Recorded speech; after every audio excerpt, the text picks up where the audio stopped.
어르신, 제가 방금 상세히 설명드렸잖아요. 집중해서 들어주셔야죠. 목소리도 좀 크게 내주시겠어요? 잘 안 들립니다. 어휴, 정말 답답하시네. 말귀를 전혀 못 알아들으시네. 이러니 자식들도 안 모시고 살지. 새벽 공기가 채 가시지 않은 이른 아침, 서울 변두리 작은 연립주택의 낡은 창문새로 희미한 빗줄기가 스며들었어요. 박복래 할머니는 여느 때처럼 동이 트기도 전에 눈을 떴답니다.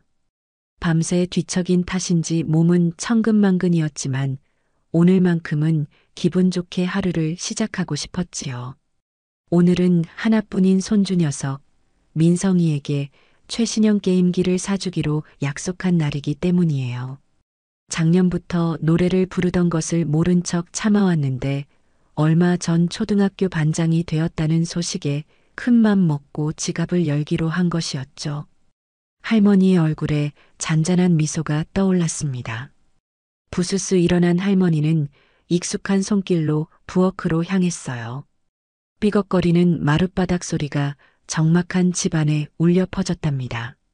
조촐하지만 정갈하게 차려진 아침상에 홀로 앉아 숭늉으로 입맛을 돋운 할머니는 곧장 외출 준비에 나섰어요. 옷장 깊숙한 곳에서 가장 아끼는 그러나 벌써 10년은 좋게 넘었을 법한 남색 바탕에 장꽃 무늬가 소노인 블라우스를 꺼내 입었지요. 몇 번이고 다림질에서인지 옷감은 제법 낡았지만 할머니의 손때가 묻어 그런지 유난히 정갈해 보였답니다. 그 위에 역시나 오래된 그러나 단 한 번도 유행을 타지 않을 것 같은 단정한 검정 카디건을 걸쳤어요. 민성이가 이걸 보면 얼마나 좋아할꼬? 혼잣말을 하며 할머니는 장롱 서랍 깊숙이 넣어두었던 비단 복주머니를 꺼냈답니다. 그 안에는 지난 몇 년간 시장 좌판에서 채소를 팔고 폐지를 주어 모은 돈으로 차곡차곡 채워 넣은 적금 통장이 들어 있었지요.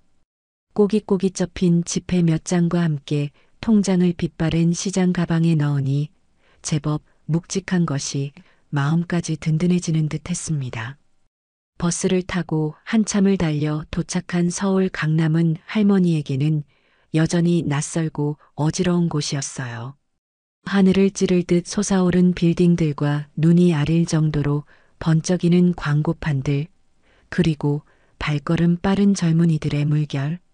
할머니는 자신도 모르게 옷매무새를 다시 한번 가다듬으며 주눅드는 마음을 애써 감추었답니다. 젊은 시절 남대문 시장에서 억척같이 장사를 하며 두 아들을 키워낼 때만 해도 세상 무서울 것이 없었는데 어느덧 세월은 할머니를 이렇게 작고 초라한 늙은이로 만들어 놓은 듯 했지요. 버스에서 내릴 때 한 젊은 아가씨가 먼저 내리세요. 할머니 하며 자리를 비켜주었을 때는 잠시 마음이 따뜻해졌지만 이내 쌩하니 앞서가는 그녀의 뒷모습에서 다시금 세대 차이를 느끼며 씁쓸함을 삼켜야 했습니다. 오늘 할머니가 찾아갈 곳은 국내 최고를 자랑하는 어은행의 강남 본점이었어요. 평생 동네 작은 지점만 이용해왔던 할머니에게 본점의 위용은 실로 대단했답니다. 높다란 회전문은 어지러웠고 대리석 바닥은 발을 디딜 때마다 괜스레 미끄러울 것 같아 조심스러웠지요. 로비는 마치 잘 꾸며진 호텔 라운지처럼 넓고 화려했으며 오가는 사람들은 하나같이 세련되고 값비싸 보이는 옷차림이었습니다. 할머니는 순간 자신이 이곳에 어울리지 않는 존재처럼 느껴져 잠시 망설였지만 손주에게 줄 게임기를 생각하며 용기를 내 안으로 들어섰어요. 가장 먼저 할머니를 가로막은 것은 번호표 발급기였답니다. 화면에는 알아보기 힘든 글씨들만 가득했고 어디를 눌러야 할지 도무지 알 수가 없었지요. 몇 번인가 화면을 더듬거리며 애꿎은 곳만 누르자 뒤에서 기다리던 젊은 남자가 짜증 섞인 헛기침을 했어요. 할머니는 당황해서 그에게 길을 비켜주며 고개를 숙였답니다. 안내 데스크에라도 물어볼 요량으로 다가갔지만 한창 전화 통화에 열중인 직원은 할머니를 본체 만체했어요. 한참 만에야 통화를 끝낸 직원은 할머니의 행색을 위아래로 훑어보더니 사무적인 말투로 툭 내뱉었습니다. 어르신, 예금 상담은 저쪽에서 번호표 뽑으셔야 하는데요. 잘 모르시면 다른 분께 한번 여쭤보세요. 지금 바빠서요. 그녀의 목소리에는 아주 미세하지만 분명한 귀찮음이 섞여 있었지요. 할머니는 더 이상 아무 말도 못하고 돌아서야 했답니다. 다행히 지나가던 중년 부인이 보다 못해 번호표 뽑는 것을 도와주었고 할머니는 겨우 대기 의자에 앉을 수 있었어요. 하염없이 기다리는 동안 할머니는 자신과 너무도 다른 세상에 와 있는 듯한 이질감을 느꼈답니다. 쉴 새 없이 울리는 전화벨 소리, 빠르게 컴퓨터 자판을 두드리는 소리, 그리고 자신만만하고 활기찬 젊은이들의 목소리. 그 모든 것이 낯설고 불편했습니다. 창밖으로는 고급 승용차들이 쉴 새 없이 오갔고 사람들은 하나같이 바쁘고 중요한 용무가 있는 듯 보였어요. 오직 할머니만이 이 거대하고 차가운 공간 속에서 외딴 섬처럼 홀로 떠 있는 듯 했지요. 1시간이 넘게 기다렸을까요? 드디어 전광판에 할머니의 번호가 떴답니다. 할머니는 떨리는 마음으로 지정된 창구로 다가갔어요. 창구 안에는 훤칠한 키에 반듯한 정장을 차려입은 젊은 남자 직원이 앉아 있었지요. 명찰에는 김민준이라는 이름이 적혀 있었습니다. 할머니는 공손하게 인사를 건네며 조심스럽게 시장 가방에서 적금 통장을 꺼냈어요. 저 손주에게 줄 선물을 사려고 하는데 이 통장을 좀. 할머니의 말이 채 끝나기도 전에 김민주는 딱딱한 표정으로 서류부터 요구하듯 손을 내밀었답니다. 할머니의 허름한 옷차림과 빛바랜 통장을 번갈아 훑어보는 그의 눈빛에는 어떤 감정도 실려 있지 않았지만 할머니는 본능적으로 그가 자신을 반기지 않는다는 것을 느낄 수 있었지요. 신분증이랑 통장 먼저 주시죠. 그의 목소리는 낮고 빨랐습니다. 할머니는 잘 들리지 않아 귀를 기울이며 되물었어요. 네, 뭐라고 하셔? 신분증이랑 통장 달라고요, 어르신. 김민주는 미간을 살짝 찌푸리며 아까보다 조금 더 큰 소리로 그리고 더욱 사무적인 톤으로 반복했답니다. 할머니는 황급히 가방에서 주민등록증을 찾아 건넸어요. 그의 손가락이 빠르게 키보드를 두드리는 동안 창구에는 어색한 침묵이 흘렀지요. 할머니는 괜히 목이 타는지 침을 꿀꺽 삼켰습니다. 적금 해지하시는 겁니까? 만기는 아직 한참 남았는데요. 중도 해지하시면 이율 손해가 크신 건 알고 계시죠? 그의 설명은 빨랐고 전문 용어가 섞여 있어 할머니가 온전히 이해하기에는 다소 어려웠어요. 저 그러니까 지금 찾으면 손해가 많다는 그런 말씀이신가요? 할머니가 조심스럽게 되묻자 김민주는 깊은 한숨을 내쉬며 고개를 살짝 흔들었답니다. 그의 표정에는 노골적인 짜증이 스치고 지나갔지요. 어르신, 제가 방금 상세히 설명드렸잖아요. 집중해서 들어주셔야죠. 목소리도 좀 크게 내주시겠어요? 잘 안 들립니다. 그의 말투는 이미 공손함과는 거리가 멀었습니다. 주변 창구에서 업무를 보던 다른 고객들의 시선이 느껴지자 할머니의 얼굴은 화끈 달아올랐어요. 평생 누구에게 싫은 소리 한번 제대로 못하고 살아온 할머니였답니다. 수치심과 당혹감에 심장이 빠르게 뛰기 시작했지요. 죄송합니다. 제가 귀가 좀 어두워서. 그러시면 처음부터 말씀을 해주시든가요. 김민주는 퉁명스럽게 대꾸하며 다시 모니터로 시선을 돌렸습니다. 할머니는 더 이상 아무 말도 할 수 없었어요. 그저 죄인처럼 고개를 숙인 채 그의 처분만 기다릴 뿐이었답니다. 잠시 후 그가 내민 몇 장의 서류에 떨리는 손으로 겨우 서명을 마쳤지요. 비밀번호 누르시고요. 그가 가리키는 작은 키패드에 비밀번호를 누르는 동안에도 할머니의 손은 계속해서 떨렸습니다. 모든 절차가 끝나고 마침내 현금이 준비되었어요. 하지만 그 순간 할머니의 귀에 날아와 박힌 김민준의 한마디는 평생 잊지 못할 상처가 되었답니다.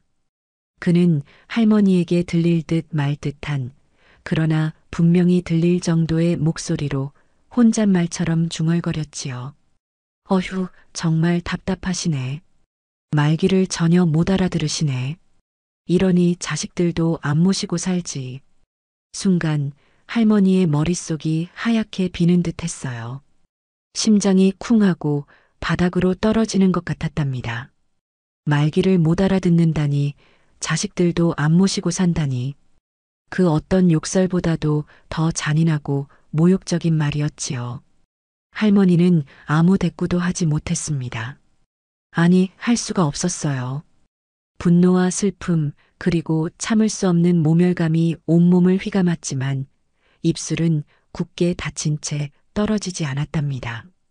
다만 부들부들 떨리는 손으로 돈 봉투를 받아들고 자리에서 일어섰을 뿐이지요.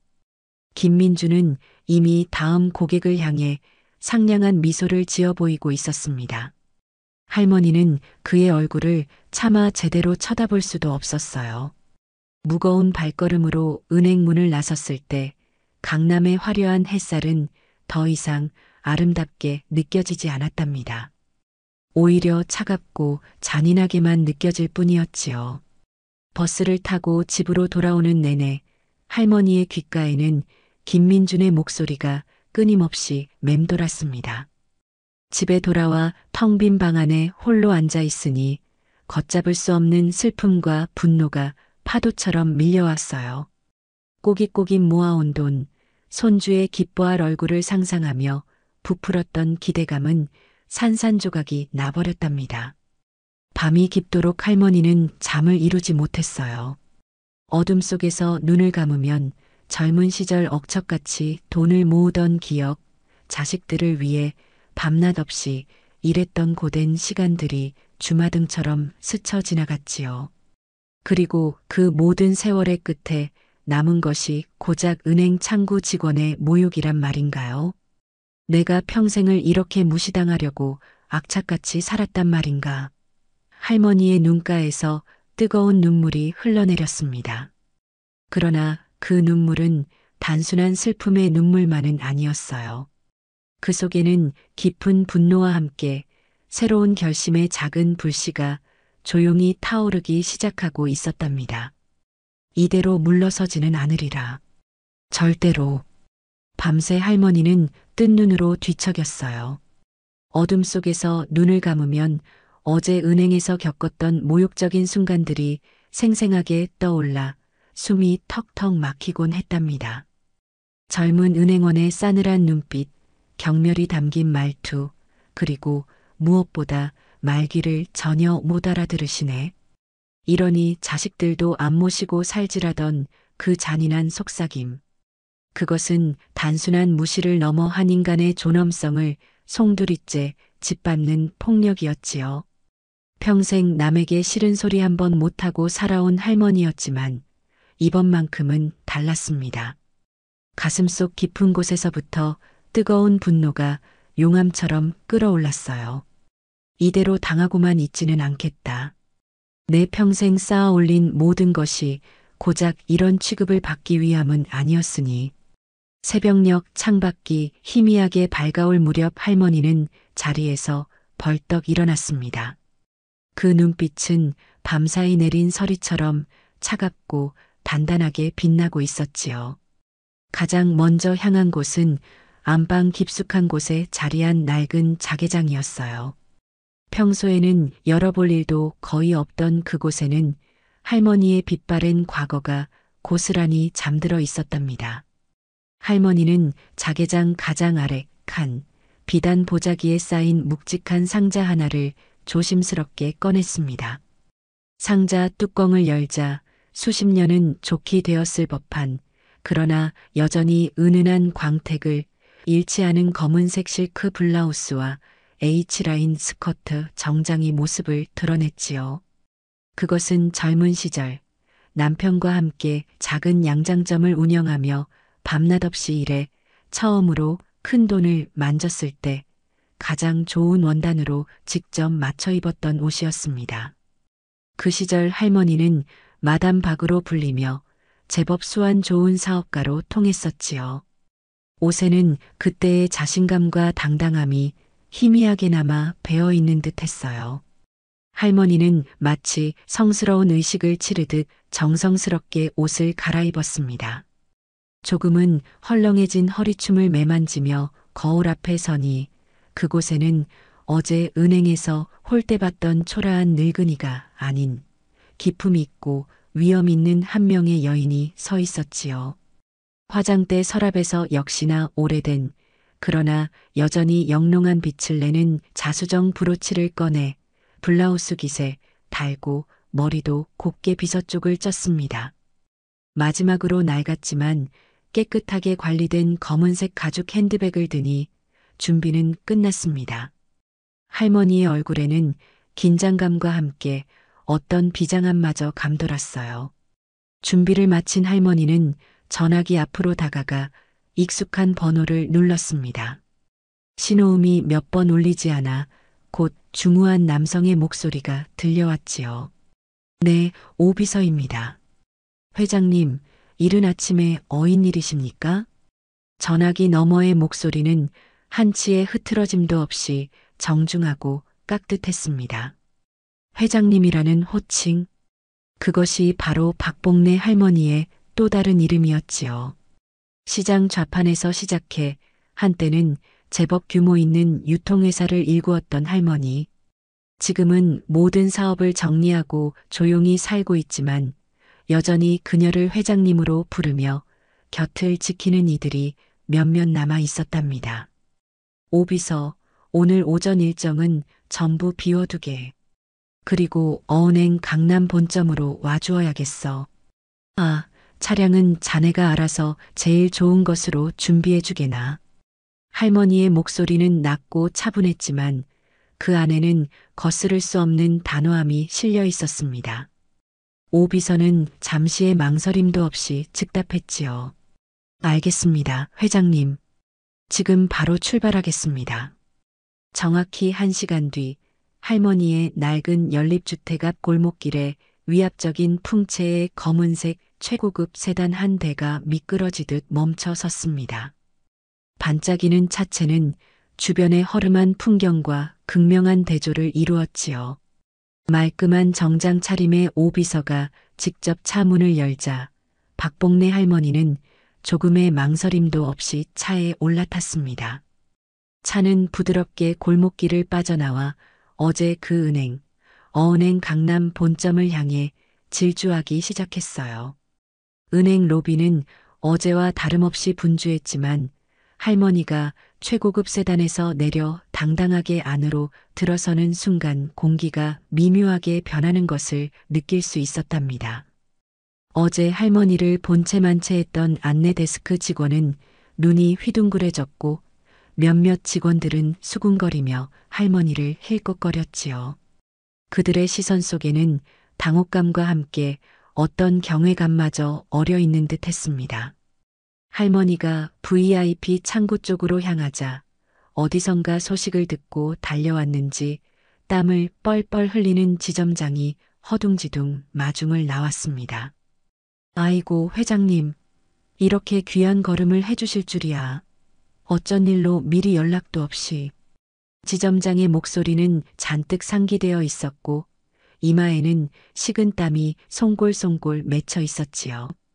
그는 어제 할머니가 겪었을지도 모를 불미스러운 일은 전혀 모른다는 듯 혹은 애써 외면하려는 듯 과장된 환대를 베풀었습니다. 할머니는 지점장의 호들갑스러운 인사를 가볍게 받으며 VIP 상담실로 안내되었습니다. 푹신한 가죽 소파에 앉아 오비서가 건네는 따뜻한 차를 한 모금 마시는 동안 상담실 안에는 무거운 침묵이 흘렀습니다. 잠시 후 노크 소리와 함께 문이 열리고 어제 할머니를 모욕했던 은행원 김민준이 파랗게 질린 얼굴로 들어섰지요. 그의 뒤에는 부지점장으로 보이는 중년 남성도 굳은 표정으로 서 있었습니다. 김민준은 할머니와 눈도 마주치지 못한 채 고개만 푹 숙이고 있었답니다. 그의 두 손은 사시나무처럼 떨리고 있었지요. 지점장은 안절부절 못하며 할머니의 눈치를 살폈습니다. 할머니는 찻잔을 내려놓으며 조용히 그러나 상담실 안의 모든 사람을 얼어붙게 만드는 싸늘한 목소리로 입을 열었어요. 어제 내가 이 은행에서 아주 불쾌한 일을 겪었네. 그 한마디에 지점장과 부지점장의 얼굴은 하얗게 굳어버렸습니다. 김민주는 거의 울상이 되어 금방이라도 쓰러질 것만 같았지요. 할머니는 천천히 말을 이어갔습니다. 내 평생 이렇게까지 모욕적인 대우를 받아본 것은 처음일세. 그래서 오늘 아주 중요한 결정을 내리기 위해 다시 찾아왔네. 할머니는 핸드백에서 어제 그 적금 통장을 꺼내 테이블 위에 올려놓았습니다. 그리고는 지점장을 똑바로 바라보며 폭탄과도 같은 선언을 했지요. 이 은행에 예치된 내 모든 재산, 단 한 푼도 남김없이 전부 인출해서 다른 은행으로 옮기겠네. 네, 모든 재산을요? 지점장의 목소리가 염소처럼 가늘게 떨려 나왔습니다. 그는 자신의 귀를 의심하는 듯 되물었지요. 박복래 할머니는 조금의 동요도 없는 표정으로 고개를 끄덕였어요. 그렇다네. 이 은행에 예치된 내 이름으로 된 모든 예금, 적금, 펀드, 그리고 VIP 금고에 보관된 것들까지 전부. 상담실 안의 공기는 그야말로 얼음장처럼 차갑게 얼어붙었습니다. 지점장과 부지점장은 서로의 얼굴만 멍하니 쳐다볼 뿐 아무 말도 하지 못했지요. 잠시 후 정신을 차린 지점장이 거의 울먹이는 목소리로 할머니에게 매달리듯 말했어요. 회장님, 제발 다시 한번 생각해 주십시오. 혹여 저희 은행에 아니면 저희 직원에게 어떤 실수가 있었다면 100번 사죄드리겠습니다. 부디 노여움을 푸시고. 할머니는 지점장의 말을 가로막으며 싸늘하게 대꾸했습니다. 실수라? 어제 자네 은행 직원이 내게 했던 행동은 단순한 실수라고 보기 어렵네만. 내 평생 그런 모멸감을 느껴본 적이 없었으니. 할머니의 시선이 바닥만 내려다보고 있는 김민준에게로 향했지요. 김민준은 온몸이 굳은 듯 미동조차 하지 못했습니다. 그의 등 뒤로 식은땀이 흥건하게 배어나오는 것이 보였어요. 제가 정말 죽을 죄를 지었습니다.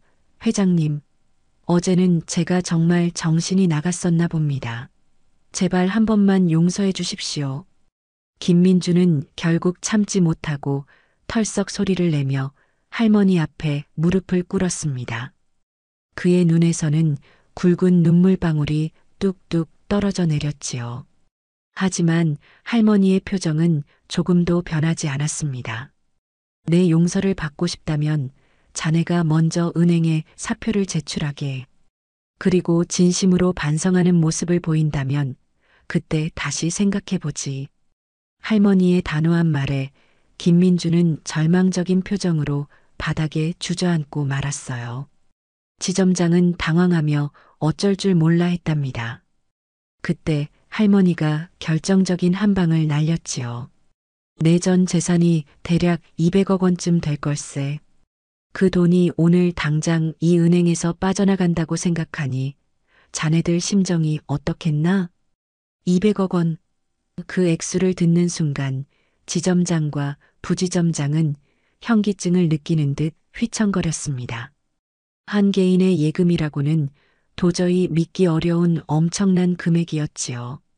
일반 고객도 아니고 VIP 고객 중에서도 초우량 VIP 고객의 자금이 한꺼번에 빠져나간다는 것은 은행 입장에서 상상조차 하기 싫은 재앙과도 같은 일이었습니다. 어은행 강남 본점은 그야말로 초비상 사태에 돌입했습니다. 지점장은 즉시 본부 임원에게 긴급 보고를 올렸고 얼마 지나지 않아 은행장 직속의 자산관리본부장이 허겁지겁 장담실로 달려왔지요. 회장님, 이런 누추한 곳까지 직접 왕림해 주셨는데 저희가 미처 알아보지 못하고 큰 결례를 범했습니다. 부디 너그러이 용서해 주십시오. 새로 나타난 본부장은 지점장보다 한 수 위의 노련함으로 할머니에게 깎듯이 예의를 갖추며 사태를 수습하려 애썼습니다. 그는 파격적인 금리 우대 조건과 은행장 명의의 특별 사과문, 그리고 김민준에 대한 즉각적인 파면 조치까지 약속하며 할머니의 마음을 돌리려 했지요. 하지만 할머니는 요지부동이었습니다. 됐네. 이미 마음은 정했으니 어서 인출 절차나 진행해주게. 결국 은행 측은 할머니의 뜻을 꺾을 수 없음을 깨닫고 울며 겨자 먹기로 거액의 현금 인출 준비에 들어갔습니다. 200억 원이라는 현금을 당일 바로 준비하는 것은 결코 쉬운 일이 아니었지요. 한국은행에 긴급 자금 요청을 하고 특수 보안 차량을 여러 대 동원해야 했습니다. 은행 전체가 할머니 한 사람 때문에 거대한 벌집을 쑤셔놓은 듯 북새통을 이루는 동안 할머니는 태연하게 오 비서가 새로 가져온 따뜻한 대추차를 마시며 창밖을 내다볼 뿐이었어요. 얼마 지나지 않아 경쟁은행인 B은행의 VVIP 담당 지점장이 최고급 리무진을 타고 어은행 앞에 도착했습니다. 오 비서가 미리 연락을 취해둔 것이었지요. 어은행 직원들이 떨리는 손으로 현금 상자를 옮기는 동안 B은행 지점장은 할머니 옆에서 극진한 예우를 갖추며 새로운 거래 조건을 설명하고 있었습니다. 그 모습을 지켜보는 어은행 지점장과 본부장의 얼굴은 잿빛으로 변해 있었지요. 이 모든 소동의 원흉인 김민주는 이미 은행 내부 감사팀에 불려가 넋이 나간 사람처럼 조사를 받고 있었습니다. 한순간의 오만과 편견이 불러온 엄청난 대가 앞에 그는 그저 망연자실할 뿐이었지요. 동료들은 그를 벌레 보듯 쳐다보았고 그의 은행원 인생은 사실상 끝장이 난 것이나 다름없었습니다. 마침내 모든 현금이 B은행 차량으로 옮겨지고 할머니는 자리에서 일어섰습니다. 어은행 지점장과 본부장은 거의 혼이 빠져나간 표정으로 할머니에게 마지막 인사를 건넸지요. 할머니는 그들에게 가벼운 목례만 하고는 미련 없이 상담실을 나섰습니다. 은행 로비를 가로질러 나가는 할머니의 뒷모습은 그 어느 때보다 당당하고 위험 있어 보였어요. 어제와 같은 인물이라고는 도저히 상상할 수 없을 정도로 말입니다. 박복래 할머니의 통쾌한 복수극은 그렇게 화려한 서막을 올렸고 이 사건은 순식간에 금융가의 최대 화제거리로 떠올랐습니다. 어은행을 나선 박복래 할머니는 오 비서가 운전하는 차를 타고 곧장 B은행으로 향했어요. 그곳에서 VVIP 대접을 받으며 200억 원이라는 거금을 안전하게 예치하는 절차를 마쳤답니다. 모든 일이 순조롭게 마무리되자 긴장이 풀리면서 온몸에 피로가 몰려왔지요. 통쾌함과 함께 어떤 허탈감이 동시에 밀려드는 것을 느꼈습니다. 그렇게 큰 돈을 한순간에 옮기고 자신을 무시했던 이들에게 본때를 보여주었지만 마음 한구석은 어쩐지 텅 빈 것처럼 허전했어요. 집으로 돌아온 할머니는 낡은 소파에 몸을 깊숙이 묻었습니다. 어제와는 확연히 다른 오늘이었지만 해결되지 않은 무언가가 여전히 가슴을 답답하게 짓누르는 듯 했지요. 돈으로 그들을 응징했지만 그것이 과연 진정한 승리일까? 할머니는 문득 그런 생각이 들었습니다. 돈이면 뭐든지 다 해결될 것 같았는데 막상 이렇게 일을 저지르고 나니 생각보다 시원하지가 않았어요. 오히려 더 큰 질문들이 꼬리에 꼬리를 물고 떠올랐습니다. 할머니는 가만히 눈을 감고 지나온 세월을 되짚어 보았습니다. 찢어지게 가난했던 어린 시절, 먹을 것이 없어 동생과 부둥켜 안고 울었던 기억, 돈이 없어 배우지 못한 한, 돈 때문에 사람들에게 무시당했던 서름. 그래서였을까요? 할머니는 누구보다 악착같이 돈을 벌었습니다. 시장 좌판에서 채소를 팔고 밤에는 포장마차를 끌며 밤낮 없이 일했지요. 그렇게 모은 돈으로 작은 가게를 얻고 그 가게를 발판 삼아 조금씩 사업을 키워나갔습니다. 때로는 사기를 당해 길거리에 나앉을 뻔한 위기도 있었고 믿었던 사람에게 배신당해 피눈물을 흘린 적도 있었지만 결코 좌절하지 않았어요. 오로지 돈을 벌어야 한다는 일념 하나로 버텨왔던 세월이었습니다. 그렇게 평생을 돈과 씨름하며 살아온 할머니에게 돈은 곧 힘이었고 자존심이었으며 세상으로부터 자신을 지키는 갑옷과도 같았지요. 하지만 오늘 그 갑옷을 입고 휘둘러 본 복수가 생각보다 큰 만족감을 주지 못하자 혼란스러워졌습니다. 어쩌면 돈보다 더 중요한 무언가가 있는 것은 아닐까? 그런 생각을 하자 잊고 지냈던 젊은 날의 꿈들이 희미하게 떠오르는 듯 했어요. 가난 때문에 포기해야 했던 그림 공부, 아픈 사람들을 돕고 싶었던 막연한 소망 같은 것들. 회장님, 차라도 한 잔 내올까요? 어느새 다가온 오비서의 물음에 할머니는 생각에서 깨어났습니다.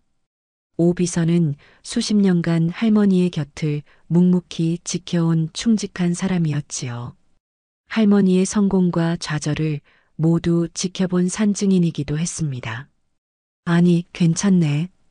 대신 최 사장에게 연락 좀 넣어주게. 오늘 저녁에 잠깐 보자고. 최 사장은 할머니의 중마고이자 지금은 국내 굴지의 건설회사를 운영하는 성공한 사업가였습니다. 젊은 시절 함께 고생하며 꿈을 키웠던 사이였고 서로의 속내를 허심탄회하게 털어놓을 수 있는 유일한 친구이기도 했지요. 아마 최 사장이라면 지금 할머니의 복잡한 심경을 이해해주고 현명한 조언을 해줄 수 있을 것이라는 생각이 들었습니다. 그날 저녁 할머니는 최 사장과 한정식 집의 조용한 별실에서 마주 앉았습니다.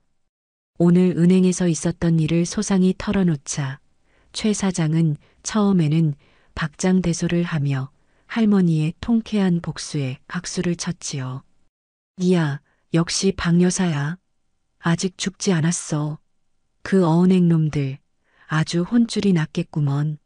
하하. 하지만 이내 할머니의 얼굴에 드리워진 그늘을 읽었는지 최 사장은 진지한 표정으로 말을 이어갔습니다. 그런데 말이야, 박 여사. 그렇게 속 시원하게 한 방 먹였는데도 영 개운치 않은 모양이네. 할머니는 말없이 고개를 끄덕였어요. 최 사장은 따뜻한 차를 한 잔 따라주며 나지막이 말했답니다. 돈이라는 게 참 요망한 물건이야. 없을 때는 그것만 있으면 모든 게 해결될 것 같은데 막상 가져보면 또 다른 고민거리를 안겨주거든. 어쩌면 박 여사는 이제 돈으로 살 수 없는 무언가를 찾고 있는 건지도 모르겠네. 최 사장의 말은 할머니의 마음을 정확히 꿰뚫어 보는 듯 했습니다. 그래요. 어쩌면 할머니는 이제 돈 너머의 가치를 찾고 있었던 것인지도 모릅니다. 단순히 개인적인 부와 만족을 넘어 이 많은 돈을 어떻게 하면 더 의미 있고 가치 있게 쓸 수 있을까? 그런 고민이 마음속 깊은 곳에서부터 싹트기 시작한 것이지요. 최 사장과 헤어져 집으로 돌아오는 길, 할머니는 밤하늘의 별을 바라보았습니다. 까만 하늘에 총총이 박힌 별들이 마치 새로운 길을 안내하는 이정표처럼 느껴졌어요. 어쩌면 이번 은행 사건은 할머니에게 새로운 삶의 전환점을 마련해 준 것인지도 모릅니다. 돈의 진정한 의미를 깨닫고 평생을 바쳐 모은 재산을 단순히 쌓아두는 것이 아니라 세상에 온기를 전하는 데 사용할 수 있는 기회. 그런 생각을 하니 아까의 허탈감은 사라지고 가슴속에서부터 새로운 열정이 뜨겁게 피어오르는 것을 느꼈습니다. 그리고 문득 손주 민성이의 얼굴이 떠올랐어요. 민성이에게 단순히 비싼 게임기를 사주는 할머니가 아니라 돈보다 소중한 가치를 알려주고 더 나은 세상을 만들어가는 멋진 할머니의 모습을 보여주고 싶다는 강한 열망이 솟아올랐습니다. 박복래 할머니의 진짜 이야기는 이제부터 시작될 것 같은 예감이 들었습니다. 박복래 할머니의 200억 원 인출 사건은 그야말로 일파만파로 퍼져나갔습니다. 처음에는 금융가 사람들 사이에서나 쉬쉬하며 돌던 이야기가 어느새 증권가 정보지를 거쳐 인터넷 커뮤니티와 SNS까지 뜨겁게 달구기 시작했지요. 통 큰 할머니의 은행 참교육, 200억 현금 인출의 전설 등 자극적인 제목으로 포장된 이야기는 삽시간에 대중들의 호기심을 자극하는 가십거리로 소비되었어요. 물론 대부분은 할머니의 통쾌한 반격에 박수를 보냈지만 일각에서는 돈 자랑하는 졸부 노인네라며 비아냥거리는 목소리도 없지 않았답니다. 하지만 할머니는 그런 세간의 평가에는 조금도 개의치 않았어요. 지금 할머니의 마음을 무겁게 짓누르는 것은 따로 있었으니까요. 그것은 바로 가족이라는 이름의 무게였습니다. 할머니의 거액 인출 소동이 언론에까지 오르내리자 평소에는 명절에도 얼굴 한번 비추기 힘들었던 자식들이 약속이나 한 듯 할머니의 낡은 연립주택으로 몰려들기 시작했지요. 가장 먼저 달려온 것은 큰아들 내외였습니다.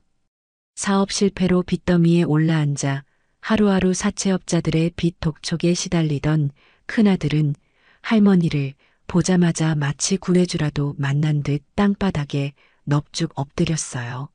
어머니, 저희가 죽을 죄를 졌습니다. 그동안 찾아뵙지도 못하고 저희 좀 살려주십시오. 눈물 콧물까지 흘리며 애원하는 아들의 모습에 할머니의 마음은 착잡하기 그지없었답니다. 젊은 시절 그 누구보다 아꼈고 또 기대했던 아들이었지만 사업에 손만 대면 실패를 거듭하고 허황된 꿈만 쫓다가 결국 저 지경에 이른 것을 보니 속에서 천불이 났지요. 며느리라는 여자는 옆에서 연신 부채질을 하며 어머님, 저희 이번 한 번만 도와주시면 정말 마지막이라고 생각하고 열심히 살게요. 네. 하고 가증스러운 눈웃음을 흘렸습니다. 할머니는 한숨을 내쉬며 물었어요. 그래서 내가 얼마나 도와주면 되겠느냐? 그 말에 큰아들은 기다렸다는 듯 본색을 드러냈답니다. 어머니, 은행에 그 많은 돈을 그냥 썩혀두실 겁니까? 그 중에서 딱 10억만, 아니 5억만이라도 제게 투자해 주시면 이번에는 정말 확실한 사업 아이템이 할머니는 더 이상 듣고 있을 수가 없었어요. 됐다. 내 입에서 사업 소리는 이제 그만 듣고 싶구나. 내가 말아먹은 돈이 얼만지 알기나 하느냐? 할머니의 싸늘한 질책에 큰아들은 입을 꾹 다물었고 며느리는 원망스러운 눈빛으로 할머니를 쏘아보았지요. 그들의 속셈은 뻔했습니다. 할머니의 재산을 어떻게든 한몫 챙겨보려는 것. 그들에게 할머니는 그저 돈 많은 늙은이일 뿐 진심으로 걱정하고 의지하는 부모는 아닌 듯 했어요. 뒤이어 찾아온 것은 시집간 딸이었습니다. 번쩍이는 명품 가방을 들고 나타난 딸은 할머니의 초라한 집안을 둘러보며 대놓고 인상을 찌푸렸지요. 어머니, 아직도 이런 데서 사세요? 이번에 은행에서 찾으신 돈도 많으실 텐데 강남에 번듯한 아파트라도 한 채 사시지 그러셨어요. 제가 좋은데 알아봐 드릴까요? 딸의 말에는 은근한 가시가 돋쳐 있었습니다. 평소에도 허영심이 많고 사치가 심했던 딸은 할머니에게 용돈을 타쓰기 바빴고 늘 자신의 처지를 비관하며 돈 많은 친구들과 비교하기 일쑤였지요. 오늘도 다르지 않았습니다. 한참 동안 자기 자랑과 신세 한탄을 늘어놓던 딸은 결국 본론을 꺼냈어요. 참 어머니, 저 이번에 동창들하고 유럽 여행 가기로 했는데 경비가 좀 모자라네요. 어머니께서 조금만 보태주시면 안 될까요? 한 5천만 원 정도만. 할머니는 기가 막혀 말이 나오지 않았습니다. 아들이라는 놈은 사업 자금을 대라 하고 딸이라는 년은 유럽 여행 경비를 대라 하고 마치 자신들이 할머니의 돈 창고라도 되는 양당연하게 요구하는 모습에 깊은 환멸과 배신감을 느꼈지요. 평생 자식들 뒷바라지하느라 제대로 된 여행 한번 못 가본 자신은 생각도 하지 않는 이기적인 모습에 치가 떨렸습니다. 내 애미는 평생 허리띠 졸라매고 흙바닥에서 뒹굴었는데 너는 그 돈으로 유럽 구경을 가시겠다? 내 아비가 살아있었으면 당장 내 종아리를 걷었을 것이다. 할머니의 불호령에 딸은 입술을 삐죽이며 대들었습니다. 어머니는 왜 맨날 저한테만 그러세요? 오빠한테는 사업 자금도 대주시면서 그리고 그 돈 어차피 다 저희한테 물려주실 거 아니에요? 그 적반하장 격 태도에 할머니는 결국 참지 못하고 소리를 버럭 질렀습니다. 이놈이고 전년이고 내 눈에 흙이 들어가기 전까지는 국물도 없을 줄 알아라. 당장 내 집에서 나가. 자식들은 결국 한 푼도 건지지 못한 채 불만 가득한 얼굴로 돌아갔습니다. 텅 빈 집에 홀로 남은 할머니는 깊은 허탈감에 몸을 가누지 못하고 소파에 주저앉았지요. 내가 자식 농사를 잘못 지었구나. 평생을 바쳐 키운 자식들이었지만 그들은 돈 앞에서 너무도 쉽게 부모를 실망하게 하는 존재들이었습니다.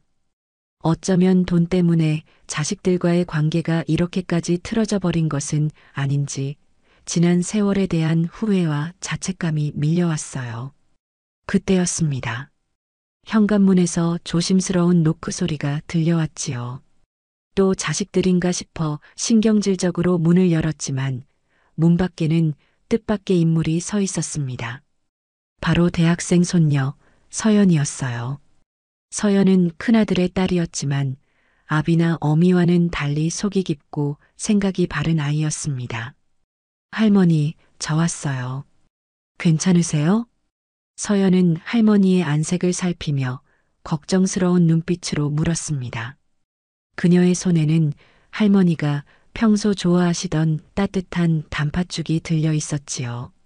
할머니는 순간 울컥하며 눈시울이 뜨거워지는 것을 느꼈습니다. 피부치라고는 하지만 이렇게 진심으로 자신을 걱정해주는 이는 손녀딸 하나뿐이라는 생각에 만감이 교차했어요. 어서 오너라, 서연아. 이 할미는 괜찮다.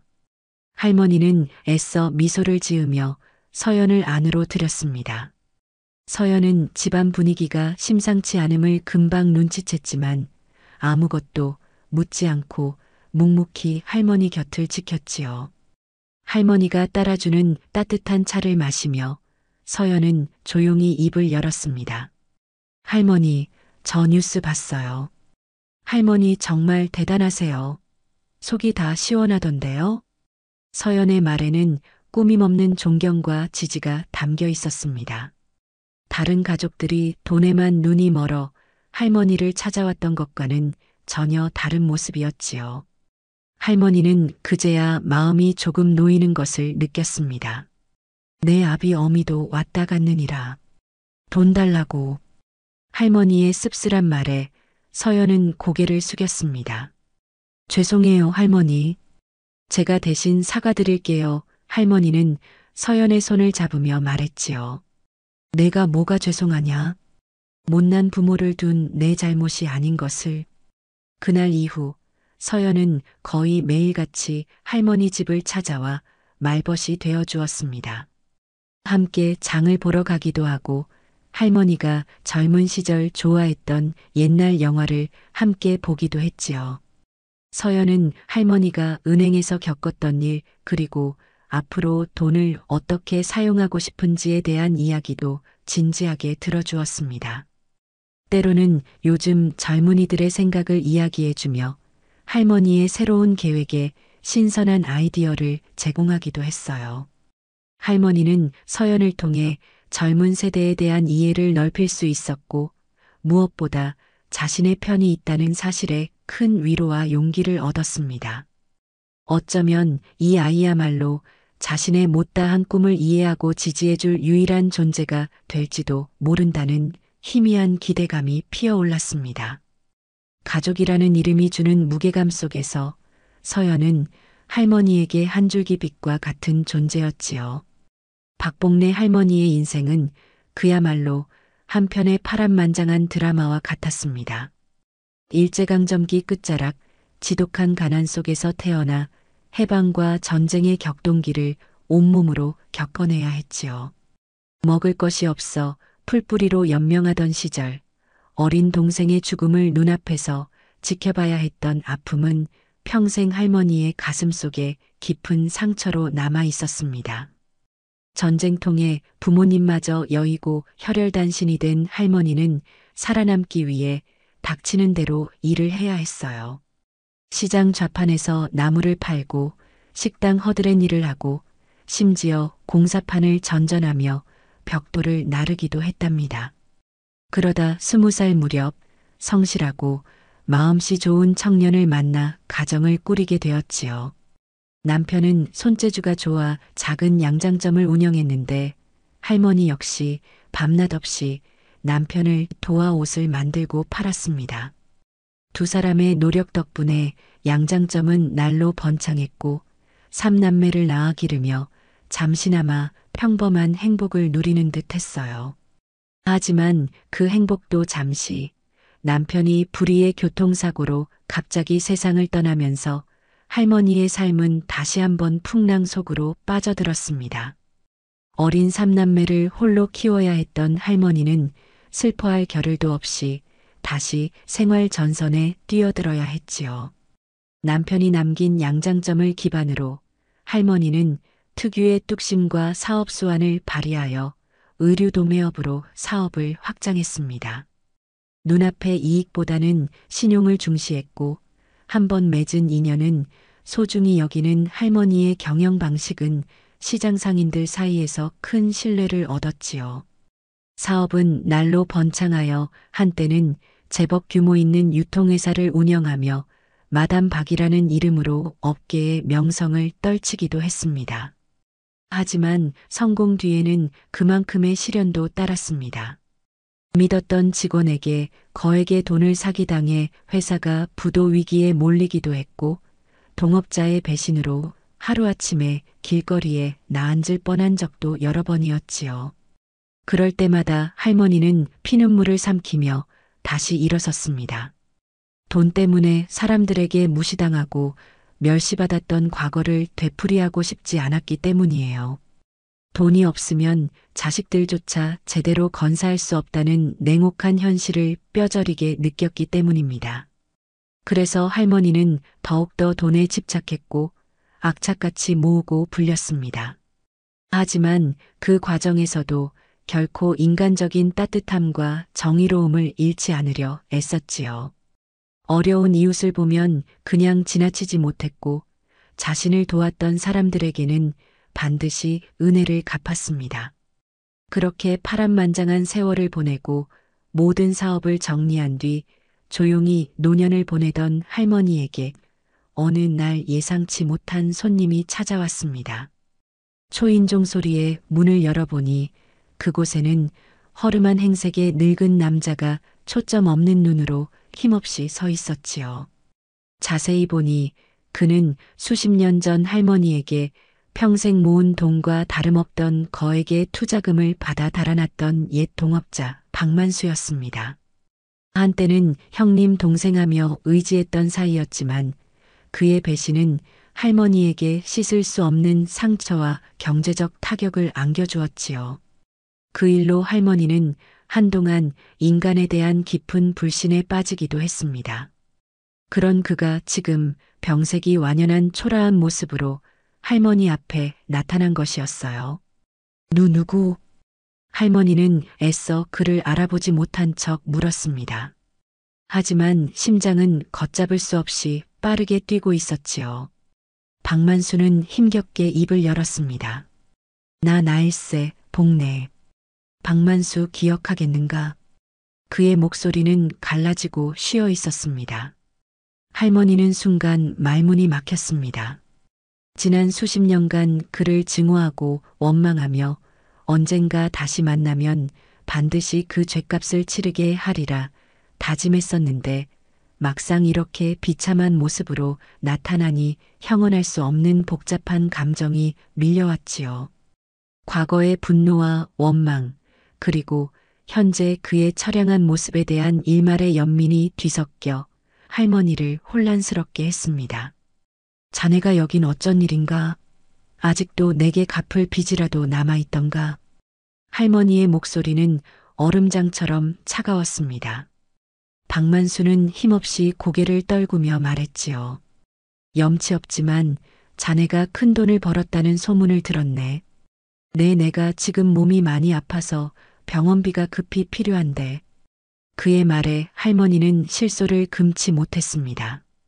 수십 년 전 자신의 돈을 갖고 도망쳤던 자가 이제 와서 병원비를 구걸하러 오다니.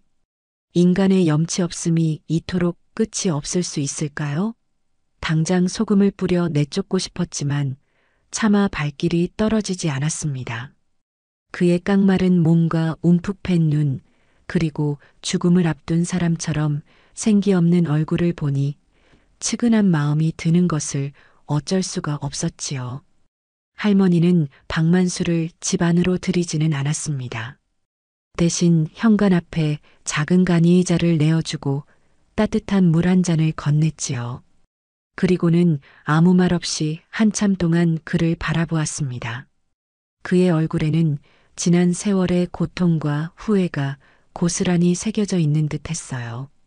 어쩌면 그 역시 지난 수십 년간 편치 않은 삶을 살았을지도 모릅니다.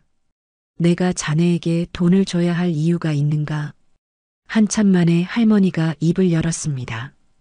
박만수는 고개를 들지 못한 채 작은 목소리로 대답했지요. 없네 하지만 이대로 죽고 싶지는 않아서 마지막으로 자네에게 용서를 구하고 싶었네. 용서라. 할머니는 그 말이 너무도 쉽게 느껴졌습니다. 평생을 고통 속에 살게 한 장본인이 이제 와서 용서를 구한다니. 하지만 그의 눈빛은 진심인 듯했고 그 모습이 너무도 처절하여 외면하기가 어려웠어요. 할머니는 최 회장과 손녀 서연에게 이 사실을 털어놓고 조언을 구했습니다. 최 회장은 당장 박만수를 경찰에 신고해야 한다고 길길이 날뛰었지만 서연은 조심스럽게 다른 의견을 내놓았지요. 할머니, 물론 그 아저씨가 할머니께 큰 잘못을 저지른 건 맞아요. 하지만 지금 저렇게 병들고 힘없는 모습을 보니 어쩌면 진심으로 뉘우치고 있을지도 모르잖아요. 용서라는 게 꼭 법적인 처벌만을 의미하는 건 아니라고 생각해요. 서연의 말은 할머니에게 깊은 울림을 주었습니다. 고민 끝에 할머니는 결정을 내렸습니다. 박만수에게 직접적인 금전적 도움을 주지는 않기로 했지요. 대신 그가 최소한의 인간적인 치료를 받고 생을 마감할 수 있도록 익명의 기부 단체를 통해 병원비를 지원해 주기로 했습니다. 그리고 그에게 마지막으로 한마디를 건넸습니다. 자네를 용서한 것은 아니네. 다만 내 인생에서 자네라는 무거운 짐을 이제 내려놓고 싶을 뿐이야. 남은 생이라도 진심으로 참회하며 살아가게. 박만수는 눈물을 흘리며 할머니에게 몇 번이고 고개를 숙였습니다. 그가 떠나간 뒤 할머니는 왠지 모를 후련함을 느꼈습니다. 그것은 복수가 주는 통쾌함과는 다른 과거의 상처를 스스로 치유하고 한 단계 더 성숙해진 듯한 평온함이었지요.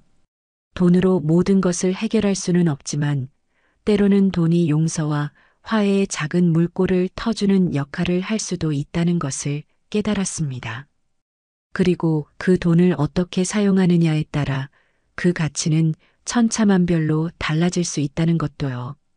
과거의 악연이었던 박만수와의 일을 정리하면서 박복래 할머니는 자신이 평생 모은 재산을 어떻게 사용해야 할지에 대한 해답을 어렴풋이나마 찾은 듯 했습니다. 단순히 개인적인 만족이나 안위를 넘어 이 돈이 세상에 조금이나마 따뜻한 온기를 전하고 누군가에게 새로운 희망을 줄 수 있다면 그것이야말로 가장 가치 있는 일이 아닐까? 그런 생각에 이르자 할머니의 가슴은 다시 한번 뜨거운 열정으로 차오르기 시작했지요. 며칠 후 할머니는 중대한 결심을 하고 최 회장과 손녀 서연 그리고 오비서를 불렀습니다. 그리고 그들 앞에서 자신의 계획을 담담하게 밝혔어요.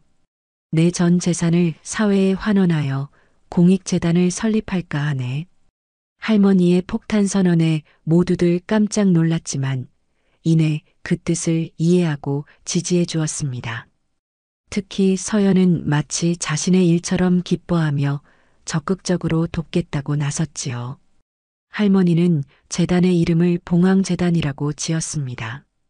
봉황은 전설 속의 새로 온갖 역경과 고난을 이겨내고 잿더미 속에서 더욱 아름답게 부활하는 불멸의 상징이지요.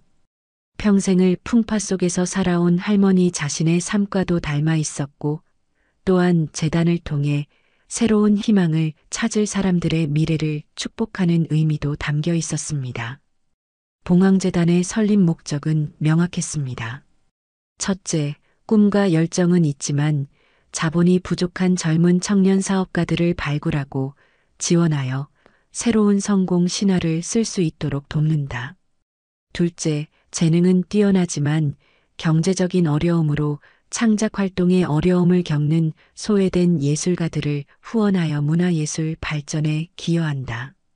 셋째, 불우한 환경 속에서도 학업의 끈을 놓지 않는 학생들에게 장학금을 지원하여 미래의 인재를 양성한다.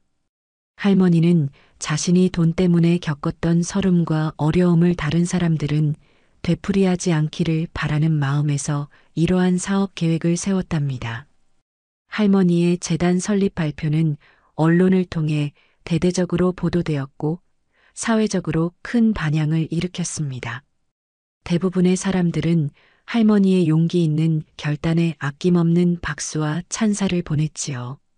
진정한 노블레스 오블리주를 실천하는 시대의 어른, 돈의 가치를 아는 위대한 사업가 등 칭찬이 자자했습니다.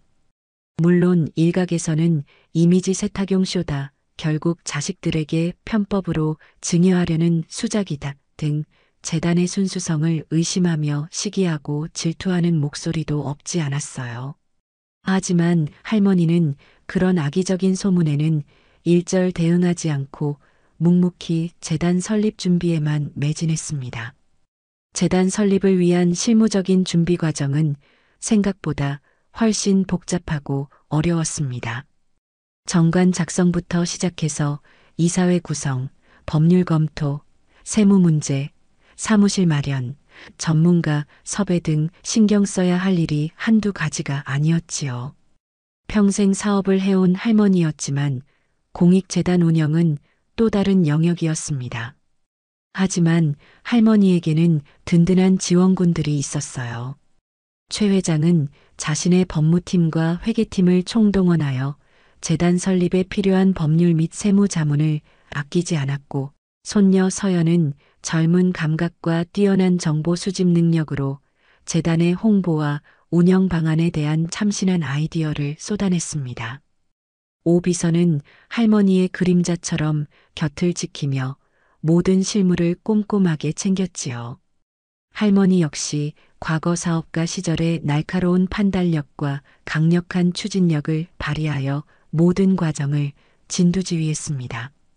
마치 젊은 시절로 돌아간 듯 할머니의 눈은 다시 생기와 활력으로 빛나고 있었어요.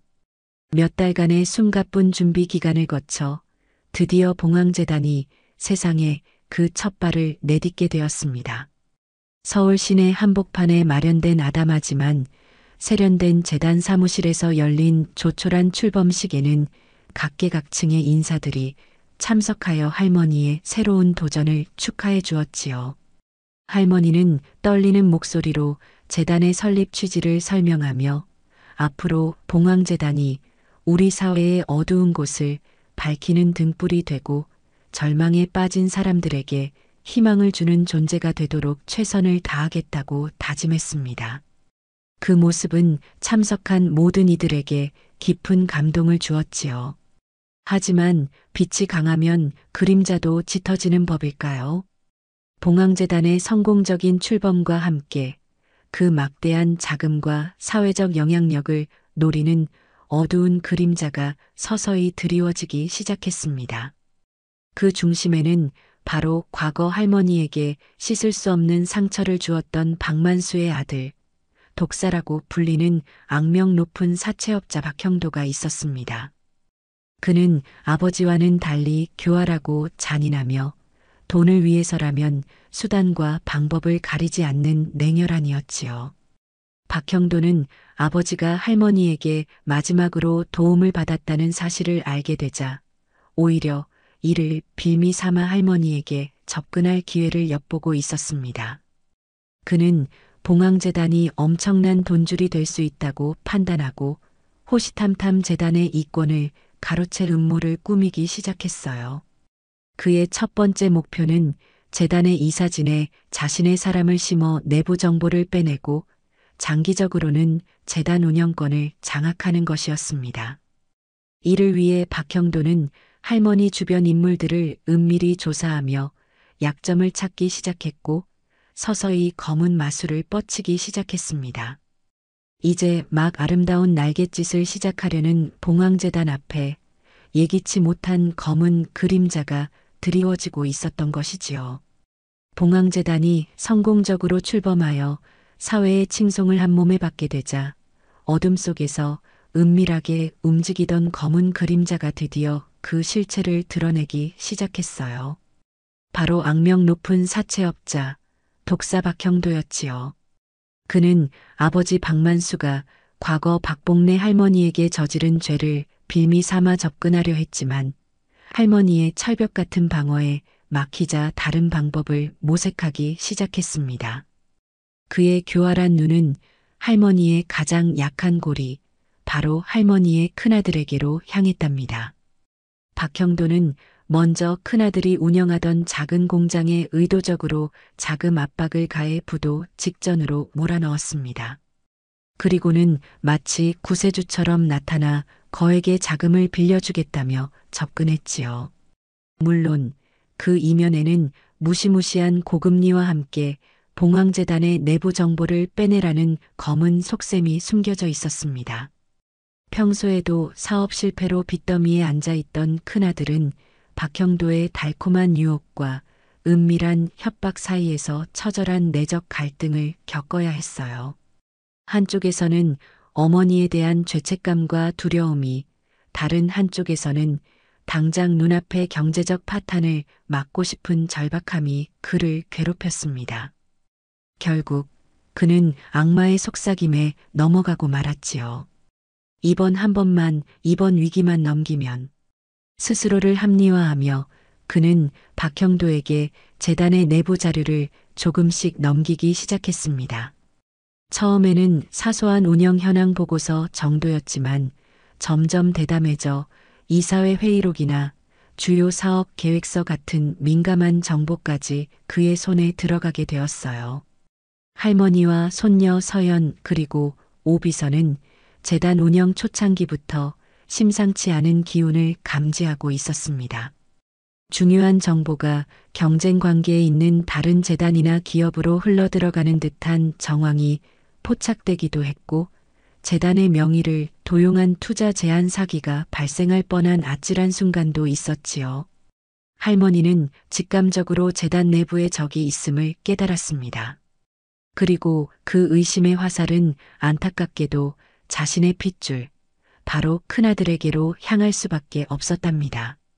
아들의 최근 수상한 행적들, 잦은 외박, 정체불명의 사람들과의 만남, 그리고 갑자기 씀씀이가 커진 점 등이 할머니의 의심을 더욱 짙게 만들었어요.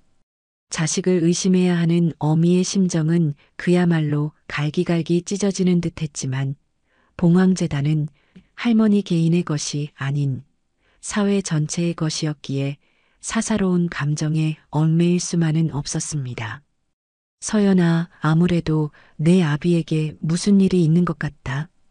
오비서와 함께 비밀리에 좀 알아보거라. 할머니의 목소리는 무겁게 가라앉아 있었습니다. 서연 역시 아버지의 최근 행동에 의구심을 품고 있었기에 할머니의 지시에 따라 즉시 오비서와 함께 진상조사에 착수했지요. M그룹 최 회장에게도 도움을 요청하여 그의 정보팀으로부터 전문적인 지원을 받았습니다. 마치 한 편의 첩보 영화처럼 그들은 큰아들의 모든 행적을 은밀하게 추적하기 시작했어요. 통화 내역을 조회하고 미행을 붙이고 심지어 과거 할머니를 무시했던 은행원이었지만 이제는 개가천선하여 할머니의 조력자가 된 김민준의 도움을 받아 큰아들의 수상한 자금 흐름까지 파악해냈습니다. 김민준은 과거 자신의 과오를 속죄하는 마음으로 그리고 할머니에 대한 존경심으로 위험을 무릅쓰고 이 일에 적극적으로 협력했지요. 조사가 진행될수록 충격적인 사실들이 하나둘씩 드러났습니다. 큰아들이 독사 박형도와 지속적으로 접촉해왔으며 거액의 돈을 받고 재단의 기밀 정보를 유출한 정황이 속속들이 포착된 것이에요. 심지어 박형도는 큰아들을 앞세워 봉황재단의 자금을 위험천만한 부동산 투기에 끌어들이려 하고 있었고 만약 성공하면 재단은 막대한 손실을 입고 공중분해될 수도 있는 절체절명의 위기 상황이었습니다. 모든 진실을 알게 된 할머니는 엄청난 충격과 배신감에 한동안 말을 잇지 못했습니다. 피부치에게 그것도 자신의 친아들에게 이토록 처참한 배신을 당하리라고는 꿈에도 상상하지 못했기 때문이지요. 할머니는 며칠 밤낮을 식음을 전폐하고 괴로워했습니다. 하지만 언제까지고 슬픔에 잠겨 있을 수만은 없었어요. 봉황재단을 지켜야 한다는 사명감, 그리고 박형도 같은 악당에게 이 사회의 정의가 농락당하는 것을 결코 용납할 수 없다는 분노가 할머니를 다시 일으켜 세웠습니다. 할머니는 눈물을 삼키고 냉정을 되찾았습니다. 그리고 과거 수많은 위기를 헤쳐왔던 사업가 시절의 날카로운 지략과 카리스마를 다시 한번 발휘하기 시작했지요. 이대로 박형도와 아들을 경찰에 넘길 수도 있었지만 그것만으로는 부족했습니다. 그들의 검은 속셈을 만천하에 드러내고 다시는 이런 일이 반복되지 않도록 뿌리까지 뽑아버려야 한다고 생각했어요. 할머니는 아들을 이용해 박형도에게 역정보를 흘리고 그들이 스스로 파놓은 함정에 빠지도록 유인하는 치밀한 작전을 구상하기 시작했습니다. 서영과 오비서, 최 회장, 그리고 김민주는 할머니의 곁에서 이 위험한 반격 작전을 돕기로 굳게 맹세했지요. 이제 정의를 위한 마지막 결전의 시간이 다가오고 있었습니다. 박복래 할머니의 반격 작전은 한치의 오차도 없이 치밀하게 진행되었습니다. 할머니는 우선 아무것도 모르는 척 큰아들에게 접근하여 박형도가 계획하고 있는 부동산 투자가 엄청난 수익을 가져다 줄 것이라며 오히려 부추기는 연기를 했지요. 그리고는 마치 미끼를 던지듯 봉황재단의 여유 자금 중 일부를 그 투자에 사용하도록 승인하는 것처럼 꾸몄습니다. 물론 이 모든 것은 박형도를 안심시키고 그의 모든 범죄 증거를 한 번에 확보하기 위한 고도의 심리전이었어요. 큰아들은 어머니가 자신의 편이라고 완전히 믿어버렸고 이 사실을 박형도에게 의기양양하게 보고했습니다. 모든 것이 자신의 계획대로 착착 진행되고 있다고 확신한 박형도는 마침내 재단 자금이 투입되는 계약 체결 당일 자신의 수하들을 이끌고 약속 장소에 나타났지요. 그곳은 할머니가 미리 섭외해둔 모든 상황을 녹화하고 녹음할 수 있는 장치가 설치된 비밀스러운 공간이었습니다. 계약서에 서명하고 거액의 돈이 오가는 순간 미리 잠복해 있던 경찰들이 들이닥쳤고 박형도 일당은 꼼짝없이 현장에서 체포되었습니다. 그들의 손에는 방금 전 할머니가 건넨 일련 번호가 모두 기록된 돈다발과 함께 자신들의 범죄를 자백하는 내용이 담긴 녹취록이 들려 있었지요. 독사 박형도의 몰락은 그렇게 한순간에 이루어졌습니다. 그의 얼굴에는 당혹감과 분노, 그리고 절망이 뒤섞여 있었어요. 박형도 일당과 함께 할머니의 큰아들 역시 배임 및 횡령 공모 혐의로 법의 심판대에 오르게 되었습니다. 재판 과정은 세간의 엄청난 관심을 끌었지요. 모두가 어머니인 박복래 할머니가 아들의 선처를 호소할 것이라고 예상했지만 증인석에 선 할머니의 모습은 모두의 예상을 완전히 뒤엎었습니다. 할머니는 조금의 흔들림도 없는 단호한 목소리로 아들의 죄를 낱낱이 증언하며 법정 최고형을 내려줄 것을 재판부에 요청했어요. 판사님, 저는 저 아이의 어미이기에 앞서 이 사회의 한 구성원입니다. 제 아들은 자신의 탐욕 때문에 수많은 사람들에게 피해를 줄 뻔했습니다. 핏줄이라는 이유로 죄를 덮어준다면 이 땅의 정의는 바로 설 수 없을 것입니다. 부디 제 아들에게 그 죄의 무게에 합당한 엄중한 벌을 내려주시길 간곡히 부탁드립니다. 할머니의 말 한마디 한마디는 법정 안의 모든 사람들에게 깊은 충격과 함께 어떤 경외심마저 느끼게 했습니다. 아들은 방청석에서 어머니의 모습을 보며 절망과 후회의 눈물을 하염없이 쏟아냈지만 이미 때는 늦었지요. 결국 큰아들에게는 중형이 선고되었고 그는 차가운 교도소 담장 안으로 사라졌습니다. 아들이 수감된 후 할머니는 단 한 번도 면회를 가지 않았습니다. 다만 작은 소포 하나를 교도소로 보냈을 뿐이지요. 그 안에는 아들이 어린 시절 가장 좋아했던 낡은 동화책 한 권과 함께 짧은 편지 한 통이 들어 있었습니다. 내가 이 책을 읽으며 순수했던 시절을 기억하길 바란다. 죄는 미워도 사람은 미워하지 말라는 말이 있지만 나는 내가 저지른 죄의 무게만큼 너를 미워할 것이다. 그러나 내가 진심으로 뉘우치고 속죄하여 새로운 사람으로 거듭난다면 아주 먼 훗날 어미로서 너를 다시 안아줄 날이 올지도 모르겠다. 그때까지 부디 인간으로서의 최소한의 양심만은 저버리지 말거라. 그것이 할머니가 아들에게 해줄 수 있는 마지막 말이자 어미로서의 마지막 가르침이었습니다. 이 사건을 계기로 봉황재단은 더욱 강력하고 투명한 내부 감사 시스템을 구축했고 비리 연루자에 대한 무관용 원칙을 확고히 했습니다.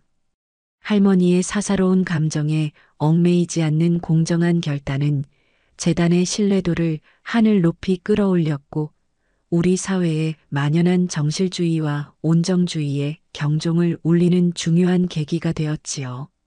물론 일각에서는 할머니가 너무 매정하고 비정하다는 비판의 목소리도 있었지만 대다수의 국민들은 그녀의 용기와 결단력에 아낌없는 지지와 찬사를 보냈습니다. 박복래 할머니는 단순한 자선사업가를 넘어 이 시대의 정의로운 어른의 상징으로 우뚝 서게 된 것이에요. 하지만 그 높은 자리에서 할머니는 때때로 깊은 고독감을 느끼기도 했습니다. 아들의 배신이라는 개인적인 아픔과 박형도 일당과의 싸움을 성공적으로 마무리 지었지만 박복래 할머니는 이것이 끝이 아니라는 것을 직감했습니다. 우리 사회 깊숙이 뿌리내린 부정과 부패는 마치 암세포처럼 끊임없이 새로운 형태로 자라나고 있었기 때문이지요. 할머니는 이제 개인적인 차원을 넘어 사회 전체의 구조적인 악과 맞서 싸워야 한다는 새로운 사명감을 가슴 깊이 느끼기 시작했습니다. 그것이 바로 봉황재단의 진정한 존재 이유이자 자신이 앞으로 나아가야 할 길이라고 확신했어요. 어느 날 할머니는 긴급 이사회를 소집하여 봉황재단의 활동 영역을 대폭 확장하겠다는 계획을 발표했습니다. 기존의 청년 지원 및 문화예술 후원 사업은 물론 앞으로는 우리 사회에 숨겨진 비리를 감시하고 고발하며 공익을 위한 법률 지원과 정책 연구까지 수행하는 종합공익감시재단으로 거듭나겠다는 것이었지요.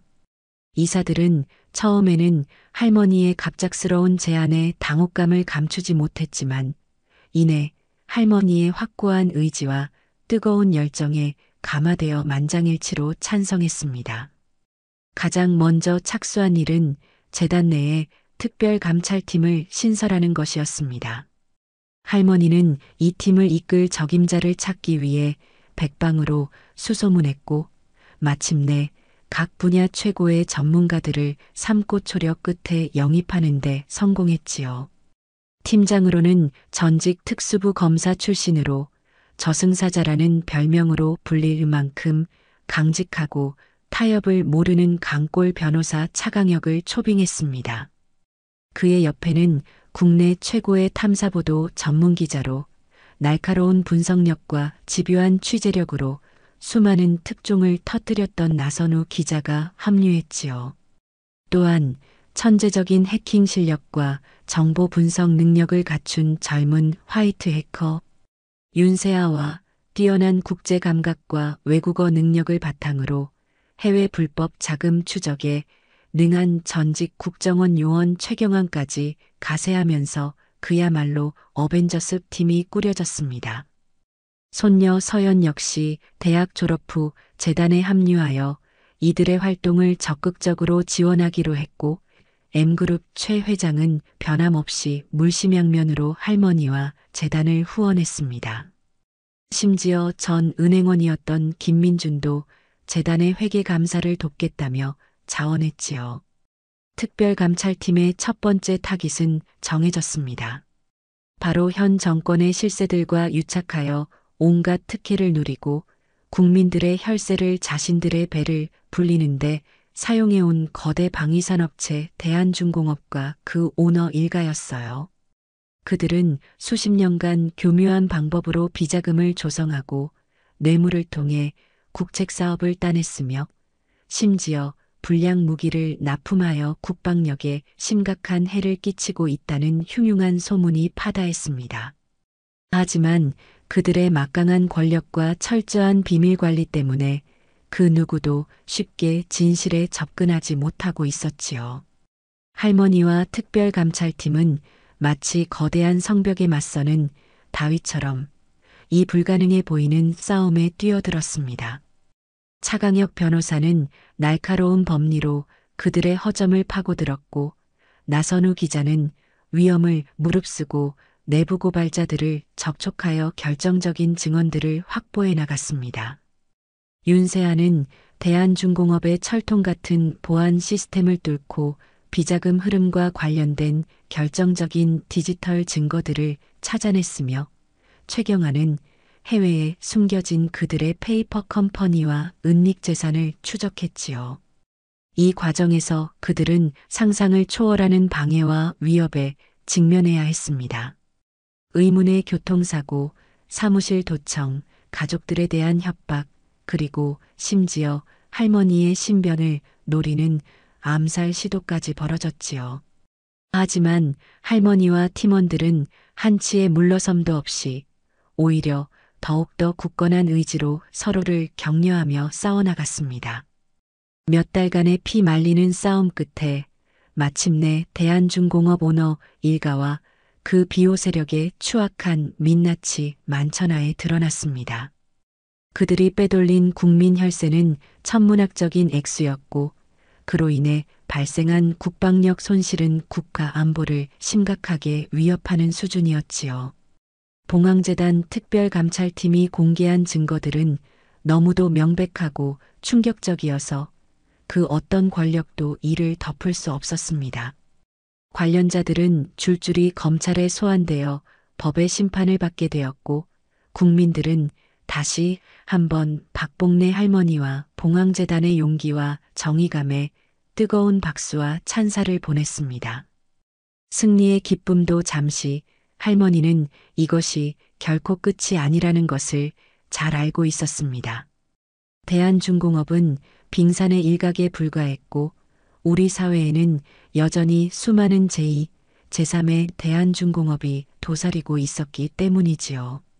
할머니는 특별감찰팀원들과 함께 재단 옥상에 올라가 어둠이 내리기 시작하는 도시를 내려다보았습니다. 수많은 빌딩의 불빛들이 마치 아직 잡지 못한 범죄자들의 눈빛처럼 번뜩이는 듯 했어요. 할머니는 허리춤에 손을 얹고 나지막하지만 단호한 목소리로 말했습니다. 이 싸움은 이제 시작일 뿐이네. 우리 사회에 정의가 바로 서고 힘없는 사람들의 눈물이 그치는 그날까지 우리 봉황재단은 결코 멈추지 않을 걸세. 노년의 할머니는 지치지 않는 투사처럼 더 나은 세상을 향한 끝나지 않은 전쟁을 선포하고 있었습니다. 그녀의 눈빛은 마치 밤하늘의 북극성처럼 어둡고 혼란스러운 세상 속에서 우리가 나아가야 할 길을 밝혀주는 듯 여전히 젊은 날처럼 빛나고 있었답니다. 그녀의 다음 타깃은 과연 누가 될 것인가? 이야기는 여기서 끝나지만 그녀의 정의를 향한 위대한 여정은 이제 막 그 장대한 서막을 올린 것이었습니다.